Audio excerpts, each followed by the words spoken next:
উঠল না অভিষেক শর্মার ঝড়। বিপজ্জনক হতে পারলেন না ট্র্যাভিস হেডও। নীতিশ রেড্ডিও ফিরলেন দ্রুত।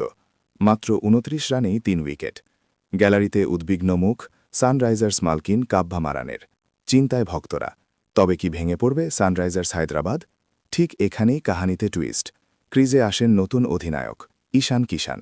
টি-20 বিশ্বকাপে ৩ নম্বরে ব্যাট করে যিনি দেখিয়েছিলেন নিজের সামর্থ্য, সেই ঈশান এবার নেতৃত্বের দায়িত্ব নিয়ে নামলেন অন্য রূপে। হেনরি ক্লাসেনকে সঙ্গে নিয়ে শুরু করেন পাল্টা আক্রমণ। দুজনের ব্যাটে আসে ৯৭ রানের দারুণ পার্টনারশিপ।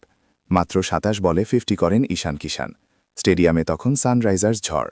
কিন্তু হঠাৎই ধাক্কা। রোমারিও শেফার্ডের বলে ৩১ রানে ফিরলেন ক্লাসেন। বাউন্ডারি লাইনে দুর্দান্ত ক্যাচ ফিল সল্টের। এক এক করে উইকেট পড়তে শুরু করে। সলিল আরোরা ৯ রান, হর্ষ দুবে, হর্ষল প্যাটেল।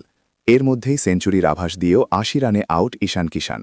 শেষ দিকে ঝড় তোলেন অখ্যাত অনিকেত ভার্মা। মাত্র ১৮ বলে ৪৩ রান।